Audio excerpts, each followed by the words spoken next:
हरा झंडा लगा लगा के ये बीजेपी की और आरएसएस की दलाली कर रहे हैं मौजूदा एमएलए और साबिक एमएलए, और बीजेपी और आरएसएस की मदद से चुन के आने की कोशिश कर रहे हैं। खानदान जो है, मैं हैरान रहता कि शेख आसिफ का खानदान मुफ्ती साहब प्रेस में और इसमें जलसों में बोल रहे हैं कि वो लोग गुंडे हैं, नशा बढ़ गया, गुंडागर्दी बढ़ गया। सब बात सही है, हम तो इससे बढ़कर मानते हो हरामखोरी में इंतहा को। कल नॉमिनेशन फॉर्म भरा गया। समाजवादी के उम्मीदवार शान हिंद ने भी अपनी पूरी ताकत के साथ नॉमिनेशन फॉर्म भरा, और कल नॉमिनेशन फॉर्म भरने के बाद शहर में ये बात महसूस की जाने लगी कि ये शहर तब्दीली चाहता है, और इंशाअल्लाह इस शहर में तब्दीली होगी। आज नॉमिनेशन फॉर्म जिन लोगों ने भरा था उनकी छाननी थी। मैं 8 दिन से एक बात बोल रहा हूँ, जलसे में भी बोला, मीडिया के सामने ही बोला कि इस मर्तबा बीजेपी मालेगांव सेंट्रल में उम्मीदवार नहीं देने वाली है। यह आप लोगों ने भी रिकॉर्ड किया। बीजेपी आज हिंदुस्तान की सबसे बड़ी पार्टी है। 1 नंबर पर बीजेपी है, उसके बाद कांग्रेस है, उसके बाद समाजवादी पार्टी है। बीजेपी ये बोलती है कि दुनिया में सबसे बड़ी पार्टी बीजेपी है, जिसके 10 करोड़ कार्यकर्ता हिंदुस्तान में हैं, यानी दुनिया में सबसे बड़ी पार्टी। तो क्या ऐसी मजबूरी हो गई कि दुनिया की सबसे बड़ी पार्टी बीजेपी, जिसने मालेगांव सेंट्रल में अपना उम्मीदवार नहीं दिया। और मैं 8 दिन पहले अगर ये बात बोला था कि बीजेपी अपना उम्मीदवार नहीं देंगी, तो ये बात बिल्कुल सच साबित हुई। उनके पास उम्मीदवार नहीं था ऐसा भी नहीं है। कल उनकी पार्टी के नाम से उम्मीदवारी का अरीज़ा दाखिल किया गया, मगर उसको आज एबी फॉर्म नहीं दिया गया।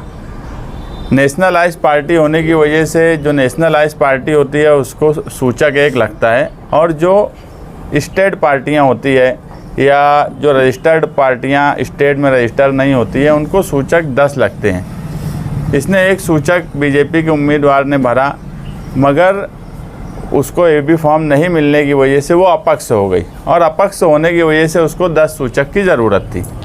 इस वजह से उसके एक ही सूचक था, तो उसका फॉर्म इनवैलिड कर दिया गया, रद्द कर दिया गया। ये जानबूझ के दुनिया की सबसे बड़ी पार्टी, जिसके कार्यकर्ता की तादाद हिंदुस्तान में उनके बोलने के मुताबिक 10 करोड़ है, उन्होंने इस मर्तबा मालेगांव सेंट्रल में जानबूझ के उम्मीदवारी नहीं दी। मुझे बीजेपी के एक करीबी आदमी ने 10 दिन पहले ये बात बोल दिया था कि इस मर्तबा हम मालेगांव सेंट्रल में उम्मीदवारी नहीं देने वाले। तो मैं बोला यार ऐसा तो है नहीं कि तुम्हारे पास वहाँ लोग नहीं हैं, लोग हैं, कार्यकर्ता हैं, उनके मुस्लिम लोग भी यहाँ हैं। अगर मोदी कोई काम करता है तो यहाँ पे मालेगांव शहर में झंडा डंडा लेके लोग निकलते भी हैं, आप लोग शूट भी करते। नॉन मुस्लिम लोग भी हैं यहाँ पे, उनके एक रुकन है पप्पू, क्या नाम है, उनको हज कमेटी में भी लिया गया। यानी कहीं ना कहीं लोग होने के बाद भी जानबूझ के उम्मीदवारी नहीं देना। उसने मुझे 8 दिन पहले एक बीजेपी के जिम्मेदार, रियासती जिम्मेदार ने मुझसे कहा था कि इस मर्तबा हमारे पास वहाँ 2 उम्मीदवार हैं, एक अजीत पवार के थ्रू जो खुले आम चल रहे हैं, अजीत पवार उनको चला रहे हैं, पूरे शहर को मालूम है, आसिफ शेख, और वो खुद भी ये बात तस्लीम करते हैं कि वो अजीत पवार के साथ हैं। दूसरे जो है मुफ्ती इस्माइल कासमी साहब, वो भी कहीं ना कहीं दादा भुसे के थ्रू चल रहे हैं, एकनाथ शिंदे के थ्रू चल रहे हैं। और यहाँ तक के नॉमिनेशन फॉर्म दादा भुसे का जिस दिन भरा गया, इनके जिम्मेदार राजू गाइड और उनकी पार्टी, इनके साथ में करीब के रहने वाले लोग तीर कमान निशान लेके दादा भुसे का फॉर्म भरने के लिए गए, और मुफ्ती साहब दादा भुसे की तारीफ़ भी कर रहे हैं। ये सारी बातें बताने का एक मकसद ये है कि इस शहर में तब्दीली की आहट हमको पहले से ही महसूस थी, और कहीं ना कहीं जो आरएसएस और बीजेपी वाले 1999 में निहाल साहब के साथ किए, ये शेख रशीद साहब जिनका इंतकाल हो गया, वो खुद भी तस्लीम किए कि हमको निहाल साहब को हराने के लिए आरएसएस ने हमारी हिमायत की थी। और जब ये लगने लगा कि निहाल साहब की लड़की इस मर्तबा चुनकर आने वाली है, तो आरएसएस और बीजेपी ने जानबूझ के इस शहर में उम्मीदवार नहीं दिए। मालेगांव शहरियान को इस मर्तबा बहुत ही होश व हवास से काम लेना है, बहुत ही समझदारी से काम करने की ज़रूरत है।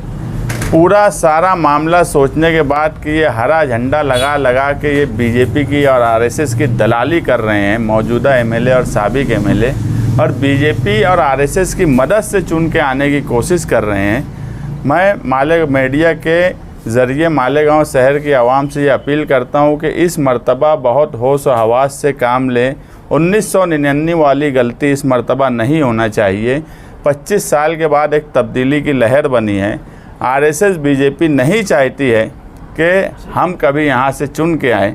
हमेशा आप देखेंगे इस शहर में सबसे बड़ी रुकावट अगर फ़िरका परस्तों का कोई रहा है तो वो निहाली और समाजवादी लोग रहे हैं।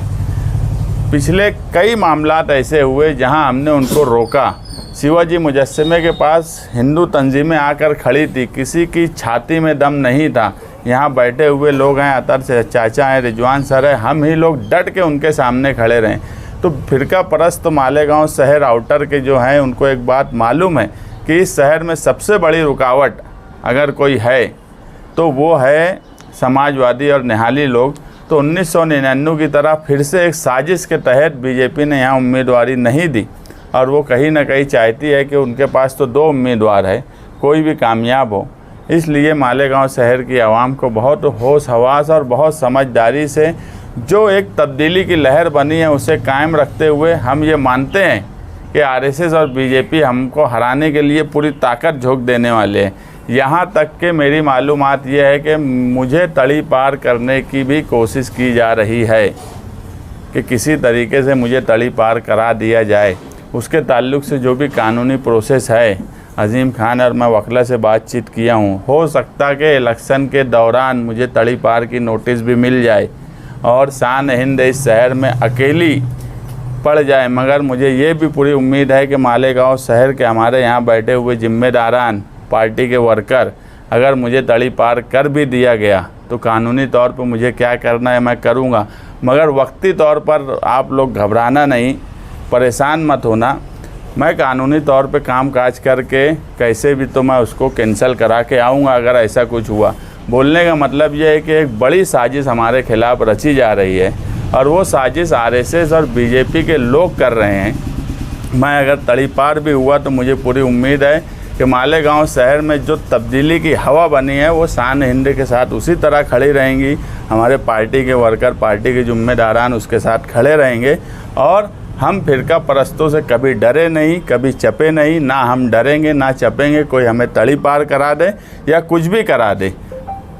12 नवंबर का वाक़या भी हुआ, शिवाजी मुजस्समे का धरना भी हुआ। उस वक्त भी मुझे बहुत बोला गया कि इलेक्शन करीब है, ये धरना मत दो, कोई बात हो गई तो जेल चले जाएंगे, लंबे वक्त तक रहेंगे, इलेक्शन का मामला बिगड़ जाएगा। मगर उस वक्त भी मेरे सामने एक ही सवाल था कि अगर वो धरना मैं नहीं देता तो सिविल हॉस्पिटल आधा यूनिट ट्रांसफ़र हो जाता। हमारे लिए हमेशा इलेक्शन से बढ़कर इस शहर की हिफाजत और इस शहर को संभालने की जिम्मेदारी हम सोशलिस्टों पर, हम समाजवादियों पर, हम निहालियों पर रही है। हम मजहब का सहारा लेकर सियासत नहीं करते, मगर हमसे ज़्यादा मजहबी होकर फ़िरका परस्तों से इस शहर में कोई नहीं लड़ता। तो बीजेपी की साजिश समझिए, बीजेपी ने उम्मीदवार क्यों नहीं दिया और हमारे खिलाफ़ दादा भूसे, बीजेपी, ये सब लोग एक साजिश कर रहे हैं, मगर शहरियान शान हिंद के साथ मजबूती से खड़े रहेंगे। बीजेपी नहीं दिया तो बीजेपी का यहाँ पे वोट बैंक कहाँ है? नहीं, आप इसका मतलब आप साफ समझाइए कि बीजेपी उम्मीदवार क्यों नहीं दिया। इससे पहले तो बीजेपी ने 2019 में उम्मीदवार दिया था, जो भी उनको 2000-3000 वोट मिला। हाँ, खानापुरी आला उम्मीदवार ना। आज देखो इलेक्शन है, इलेक्शन में एक वोट से एक वोट भी बहुत अहमियत की हामिल रहती। अगर बीजेपी 2-3 हज़ार वोट ले सकती है तो वो क्यों नहीं उम्मीदवार खड़ा की? उम्मीदवार को कैसा होगा, जो जिस उम्मीदवार को फायदा पहुंचाना वो वोट ट्रांसफ़र करेंगे, जो भी उनकी 2, 5, 7 हज़ार वोट वो कोशिश करेंगे। पिछली बार अगर 2-2.5 हज़ार वोट मिली तो इस बार और कोशिश करेंगे। ऐसा है कि अब ऐसा उनको लगता है कि जो दूसरा उम्मीदवार बीजेपी के है, मौजूदा एमएलए बोलो, मैं तो एकदम साफ बोला, आसिफ शेख तो खुला बोलते कि वो अजीत पवार के साथ हैं, मुफ्ती साहब दादा भूसे के साथ है, एकदम क्लियर बात है। अब वो किसको कितनी वोट ट्रांसफ़र करेंगे, अब वो भी देख रहे होंगे ये दोनों में कौन है। मैं जो बोला कि एक साजिश के तहत मुझे तड़ी पार करने की कोशिश भी बीजेपी और दादा भूसे की तरफ से की जा रही है। ऐसे हालात पैदा किए जा रहे हैं। उम्मीदवार नहीं, जो दुनिया की सबसे बड़ी पार्टी अपने आप को बोलती है, वो अपना उम्मीदवार फिर क्यों नहीं खड़ा करिए? ऐसा तो नहीं हुआ इससे पहले भी नहीं खड़ा किए। जब इससे पहले उम्मीदवार यहाँ दिए गए बीजेपी के, तो इस वक्त समझ बूझ के नहीं दिए गए। हरा झंडा ये बीजेपी का भगवा झंडे की तरह से, एक मजहबी तरीके से ये जो नारा है, ये सब बीजेपी की तरफ से दिया जा रहा काम है। ये सब दोनों बीजेपी की तरफ से चल रहे हैं।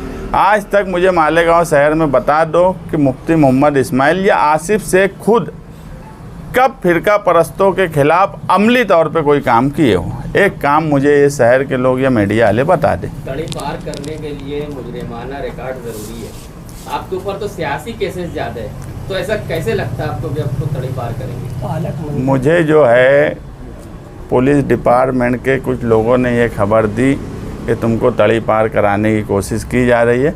मैं तो किसी को आज तक एक तमाचा भी नहीं मारा, मगर ये मैं हमेशा बोलता हूँ कि मुझ पर शिवाजी मुजस्समा का केस मिला के 19 के बाद 20 केस हुआ। ये वाहिद मैं हूँ मालेगांव शहर में जिसके ऊपर 20 केस है, मगर सब केस जो है लोगों के कामकाज के लिए थे, शहर के हक में काम करने के लिए थे। अब उसका वो लोग फ़ायदा उठा के कि इतने केस हैं इनके ऊपर, ये कोई बात सुनते नहीं। वो जो भी कोशिश करेंगे, वो मैं कानूनी तौर पे वो भी हम निपटना जानते, मगर सिर्फ मैं प्रेस वालों को बुला के आवाम को ये बताना चाहता हूँ कि इलेक्शन के दौरान हमको घबराने के लिए, क्योंकि एक चीज़ कल की रैली के बाद एकदम क्लियर हो गई कि ये शहर तब्दीली की तरफ है। दोनों उम्मीदवारों की हालत बिल्कुल ख़राब हो चुकी है। तो अब ये नई चीज़ें लाई जा रही है और बीजेपी का उम्मीदवार नहीं देने की फिर क्या वजह है? ये आप ये कहना चाह रहे हैं कि दोनों में से कोई भी एक उम्मीदवार जो चुनकर आ जाएगा, तो वो चुन के आने के बाद बीजेपी के खेमे में जाकर बैठेगा या उनको मदद करेगा, ऐसा आप कहना है? ये दो उम्मीदवार हैं जो यूटी सरकार के, ये दोनों में से कोई भी चुन के आएंगे, उनको मालूम है यूटी सरकार के साथ रहेगा। मुफ्ती इस्माइल कासमी साहब ने नुमानी पुल की जगह पर खड़े रह के बोला कि मैं 2.5 साल सिंधे और यूटी सरकार के साथ रहा हूँ, उनको मालूम है। आसिफ शेख खुला बोल रहे हैं मैं अजीत पवार के साथ रहा हूँ। तो यूटी सरकार में जो पार्टियां, उनको मालूम है कि समाजवादी की जो लहर बनी है, अगर ये चुन के आएंगे तो ये हर हाल में इंडिया अलायंस के साथ रहेंगे, यूटी सरकार के साथ नहीं रहने वाले। इसलिए इस तरह की बात की जा रही। नहीं तो उम्मीदवार इससे पहले नहीं दिए होते। अगर मैं 8 दिन पहले, मुझे कैसे मालूम कि बीजेपी उम्मीदवार नहीं देंगी? 8 दिन से मैं बोल रहा हूँ, मेरे पास ये वीडियो है कि ये लोग उम्मीदवार इस मर्तबा नहीं देने वाले। मैं 8 दिन से ये बात बोल रहा हूँ।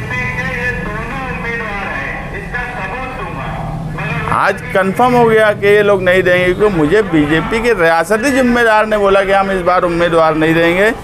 हमारे पास 2 उम्मीदवार हैं, हमको कौन दोनों में से ताकत में रहेंगे उसके साथ रहेंगे। वैसे भी मायूस हो चुकी है मालेगांव से। फडणवीस खुद बोल रहे हैं कि मालेगांव में वोट जिहाद हुआ, इसलिए हो सकता है कि वो न दिए। तो इस तरीके से आप क्यों नहीं सोचते? तो बीजेपी किसकी मदद करेंगी फिर? यहाँ बीजेपी की जो भी 2000, 3000, 5000 वोट तो है, किसी न किसी की तो मदद करेंगे ना।